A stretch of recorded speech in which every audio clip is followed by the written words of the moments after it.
Yes. Cody, thanks so much for coming on camera with me. That's all right. I'm actually asking people a question about religion. Okay. Do you have a religious background yourself? No, I don't. Okay. Did you grow up with any? No.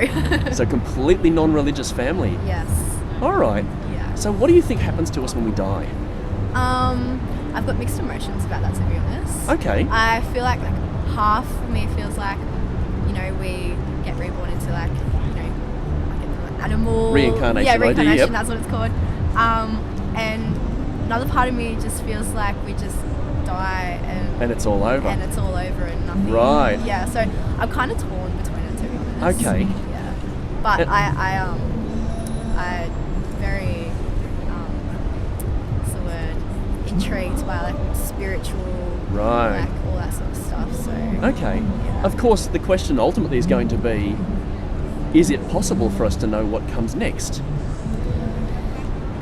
I'd like to think that. Yeah. I don't know. Well, I mean, logically, how could we know? Yeah. Well, logically, we can die. Yeah. Then we'll know. Yeah. Of course, that makes it a little late to change anything. Yes. You don't get to change your decisions once we die. No, that's right. And with all the various world religions out there, Yeah. I don't know how much you've looked into them, but they disagree with each other about what comes next, right? Yes, I have seen that. All right, so the question is, do any of them have the truth?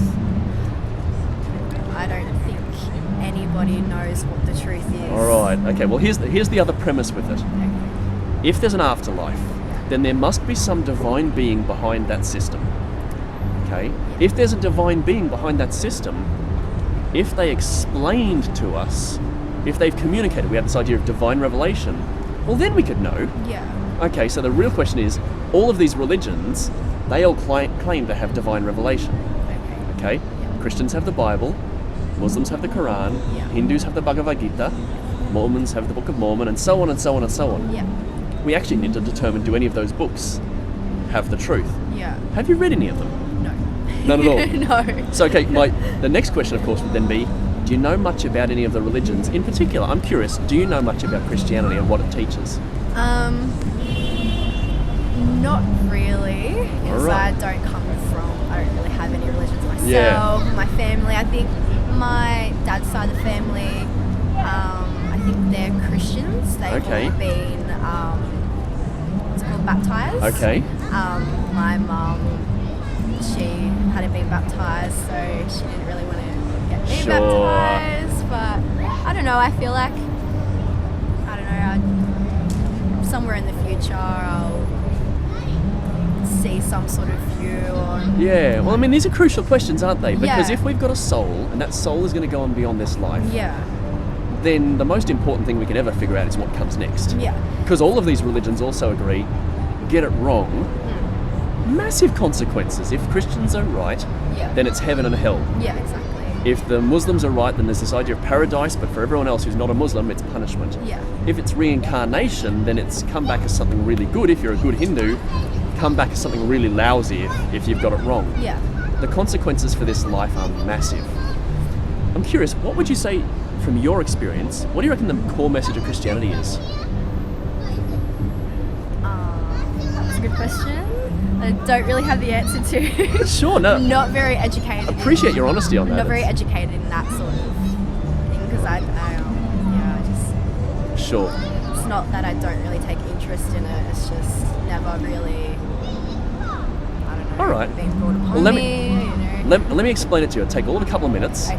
and then at least you'll walk away one I'll be religion wondering. slightly smarter. Yeah. All right, so you would have heard at some stage about the Ten Commandments, right? Yeah, definitely. God's standard that He gave to people and said, this is how you ought to live. Yeah. How well have you kept them? How well have I kept them? Yeah. How How many lies have you told in your whole life? Oh, a few. A few. So if I told a few lies, you would call me a? Hey. If I told a whole lot of lies, you'd call me a liar, right? Yeah. Okay, so you and me and everyone else out here, liars. Yeah. Have you ever taken something that didn't belong to you? Yeah. All right, so liars and thieves. I'm guessing you never murdered anyone. No. Right. But let's make sure we understand. God's standard is a lot higher than just our actions. The Bible says if we hate someone, God judges us as being guilty of murder in the heart. Have you ever hated someone? Hate's a very strong word. Oh, it is, but we do it. I have genuinely, I've said I've hated people, but I think I've really genuinely only hated one person. Okay, but that would be committing murder of that person in your heart in the at some level. Yeah, that makes Just the sense. same, God sets standard for our sexuality. Yeah. He says that He created our sexuality. It's good, but He put boundaries on how it's supposed to be expressed. Yeah. The rubber meets the road with Jesus saying, if you even look with sexual desire at another person, you're violating His standard. And I'm going to suggest we've all done that. Yeah. 12 years old or thereabouts, the hormones kick in, and we have thoughts about people that are less than appropriate. Yeah. So by that standard, if we've only looked at 4 of the commandments, we'd be liars, thieves, adulterers, and murderers. So if God is a good and fair judge, what should He do with people like us? Would He be rewarding us or punishing us? He would be probably punishing us. Right, because that's justice, right? Yeah. If someone that you love was murdered, you want the judge to put the murderer in jail. Okay, that would be fair and right. Yeah. It would be unjust if the judge let the murderer go free, which would mean you and I potentially would be in a lot of trouble because we've broken all of God's commandments probably over and over and over again, maybe probably tens of thousands of times. Yeah, probably. We would be in a lot of trouble. God should send people like you and I to hell. God does something to rescue people like us. Do you have any idea what He did? It's got everything to do with what we celebrated a couple of weeks ago, Good Friday and Easter. Yeah. Do you have any idea what they are?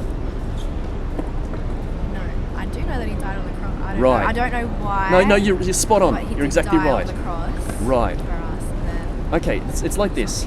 Let's imagine that you broke the law really, really badly. yeah. And as we're sitting here, the police come swooping in, they grab you, take you to the judge, and the judge hands out a $10 million sentence. Do you happen to have $10 million? All right, so you can't pay. It's off to jail with you. Yeah. But then imagine the judge does something surprising. He walks down off the judge's bench, looks at you and says, you broke the law, you're guilty, there's no question. And this is the fair punishment. Yeah. But because I want to show you mercy, he pulls out his checkbook, he writes a check, $10 million, and he pays the punishment on your behalf. You'd be free to go now. Yeah. Not because you're innocent. But because He's yeah. Right. The Bible says that God did something to rescue us that's a bit like that. God entered our world, made Himself a body, came and dwelled among humanity, and He lived and then He died in our place. On the cross, it wasn't just the punishment of the cross, but the Bible says the wrath of God was poured out upon Jesus. It's as if God looked down through human history, saw people like you and me, and said, these guys are going to break all my rules. They're going to commit every sin that's listed. And I should punish them, and I must punish that sin. But I love them, and so I will die and bear the punishment for them. God on the cross bore the punishment for the things that you and I have done that are wrong. God can let you and I go to heaven not because we're good people, Yeah. because we're not. We're really, really wicked people. But He can let us go to heaven because He died to bear the punishment for the things that you and I have done wrong. We can go to heaven because Jesus died to rescue people like us. And the Bible says there's 2 things we must do in response. Most of us try to trust that we could get to heaven, maybe by being good enough. Yeah. But that's not how justice works. Your good works don't cancel out your bad works. A murderer can't say, yeah, judge, I committed murder, but I did all these good things. Yeah. No, the punishment must be paid. So the thing that balances the scales of justice is not our good works, but that someone else died in our place. So instead of trusting our own good works or our religious label or something to rescue us, we need to trust in what Jesus did on the cross on our behalf. That's what can forgive us. Yeah. Not our own goodness. We can't rescue ourselves. God will rescue people like us. Yeah. The Bible says we have to turn away from our rebellion. Not that we become perfect. No. Okay, I grew up as an atheist. I've been a Christian 16 years. I guarantee you I have not become perfect in those 16 years. Yeah. Okay? It's a change of attitude towards who is in charge of our life. Yeah. Instead of me being the God of my own life and being in charge, God says He's in charge and we are willing to submit to that. But ultimately it's because someone paid the penalty for us. That's the message of Christianity summarised. If that's the case, if that was true and you died today, where would you be going? I don't know still. Well, the Bible says that Yeah. if we die without Jesus paying that penalty for us, we would be going straight to hell. Yeah. But God is rich in mercy. He will forgive people even though they've broken all of His laws. The reason we share this with people out here on the street is I actually care about you. I don't know you, Yeah. but we care enough about where you spend your eternity. You need to understand what the Bible says about this, that ultimately one day we're going to die, but God offers us mercy if we will come to him on his terms and turn away from our rebellion and trust in Jesus to be the one that rescues us. Thank you so much for listening. I know you got a bus to catch, so I'll let you go. That's interesting. But I'll end the interview there. Thank you so much for being That's willing to all go on camera. No, you're right. You happy for me to use that?